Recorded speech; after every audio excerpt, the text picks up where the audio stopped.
Hello guys, അപ്പോൾ ഇന്നൊരു day my ലൈഫാണ്. അപ്പോൾ ഞാനിപ്പോൾ എൻ്റെ വീട്ടിലാണുള്ളത്. അപ്പോൾ ഇന്ന് വീട്ടിലത്തെ ഒരു ഡേ മൈ ലൈഫാണ് കാണിക്കാൻ പോണത്. അപ്പോൾ രാവിലെ തന്നെ നല്ല മഴയായിരുന്നു. അപ്പോൾ മഴയൊക്കെ ഒന്നും ഇങ്ങോട്ട് തോർന്നിട്ടുണ്ട്. അങ്ങനെ കുട്ടിപ്പട്ടാളങ്ങൾ എല്ലാവരും നീച്ചിട്ടുണ്ട്. അപ്പോൾ ഞാൻ അവരേനൊക്കെ പല്ലൊക്കെ തേപ്പിച്ച് സെറ്റാക്കണം. അപ്പോൾ ഞാനത് ഓരോരുത്തർ വരിവരിക്ക് നിർത്തിയിട്ടുണ്ട് കേട്ടോ. അപ്പോൾ അവൻ വള്ളത്തിൽ കളിക്കാൻ വേണ്ടിയിട്ട് പോവാണ്. അപ്പോൾ അവരെ കൂടെ തന്നെ നിൽക്കണം കേട്ടോ. വള്ളം കണ്ടു കഴിഞ്ഞാൽ തറവളമാണ്. അതുകൊണ്ട് എന്തെങ്കിലുമൊക്കെ ആയിട്ട് ഒപ്പിക്കും. അപ്പോൾ അവരൊപ്പം നിന്നില്ലെങ്കിൽ ശരിയാവില്ല. അങ്ങനെ അവരൊക്കെ പല്ലേപ്പിക്കൽ കഴിഞ്ഞ ശേഷം ഞാനും പല്ലൊക്കെ തേച്ചു. അങ്ങനെ അമ്മ നല്ല ചൂട് കട്ടൻ ചായയൊക്കെ തന്നു. അതിനുശേഷം ഞാൻ അമ്മയുടെ ഓരോ സൊറയൊക്കെ പറഞ്ഞിട്ട് ഇങ്ങനെ നിൽക്കുകയാണ്. ഇന്ന് രാവിലെ കഴിക്കാൻ വേണ്ടിയിട്ട് പുട്ടാണ് കേട്ടോ. പുട്ട് അപ്പോൾ ഇന്ന് രാവിലെ ഫുള്ള് തള്ളലായിരിക്കും.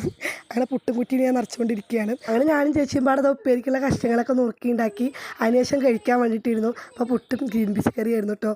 അങ്ങനെ അതൊക്കെ കുത്തി കയറ്റിയതിന് ശേഷം ഞങ്ങൾ ഡ്യൂട്ടിക്ക് ഇറങ്ങിയിട്ടുണ്ട്. അപ്പോൾ അമ്മ പണിക്ക് പോയിട്ടോ. പിന്നെ ബാക്കിയുള്ളതൊക്കെ നമുക്കാണ്. അങ്ങനെ അടുക്കളത്തൊക്കെ ഒരുങ്ങിയിട്ടോ. ഇനി പുറംപണികളൊക്കെയാണ്. അപ്പോൾ ചേച്ചി അടിച്ചിട്ട് തന്നു, ഞാൻ തുടച്ചു.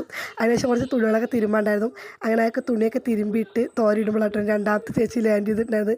പെട്ടിയും പൊക്കളൊക്കെ എടുത്ത് ഇറങ്ങിയിട്ടുണ്ട്. അപ്പം ഞങ്ങൾ വന്നിട്ടുണ്ട്. വേർപ്പോൾ അവളും വന്നിട്ട് പിന്നാലെ എൻ്റെ വീടിൻ്റെ മുന്നിൽ തന്നെ പാലാണ് കേട്ടോ. അപ്പോൾ ഞങ്ങൾ കുട്ടികളും കൊണ്ട് പാലത്തേക്ക് വന്ന് ഇറങ്ങി. നല്ല രസമാണ് കേട്ടോ അവിടെ വന്നിരിക്കാൻ വേണ്ടിയിട്ട്. പണ്ടിങ്ങനെയൊന്നും ആയിരുന്നില്ല, ഫുള്ള് പാറയൊക്കെ ആയിട്ടായിരുന്നു. ഇപ്പോഴൊക്കെ കേട്ടോ പാലൊക്കെ വന്നത്. ഞങ്ങൾ ചെറാന്നാണ് പറയാറ്. ഇപ്പോൾ ഞങ്ങളുടെ ചെറുടെ അവസ്ഥ ഇതാണ് കേട്ടോ. കാടും പൊന്തി പിന്നെ ചേറും മണ്ണൊക്കെ അടിഞ്ഞു കൂടിയിട്ടാട്ടോ കിടക്കുന്നത്.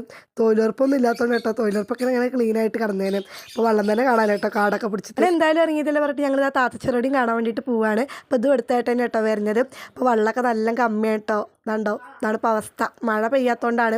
അല്ലെങ്കിൽ ഇങ്ങനെ വെള്ളച്ചാട്ടം വരുന്ന മാതിരി വരും കേട്ടോ. നല്ല ഭംഗിയാണ് കാണാൻ വേണ്ടിയിട്ട്. അങ്ങനെ അതൊക്കെ കണ്ടിട്ട് ഞങ്ങൾ നേരെ വീട്ടിലേക്ക് വന്നു.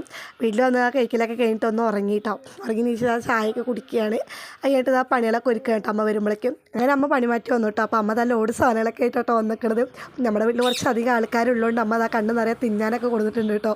അപ്പോൾ അത്രയ്ക്ക് തന്നെയുള്ള എൻ്റെ വീഡിയോ. അപ്പോൾ അത് അമ്മയ്ക്കൊരു ഉമ്മയൊക്കെ കൊടുത്തിട്ട് എൻ്റെ വീഡിയോ ആയിട്ട് വൈൻഡപ്പ് ചെയ്യാണ്. അടുത്തൊരു വീഡിയോ ആയിട്ട് ബൈ.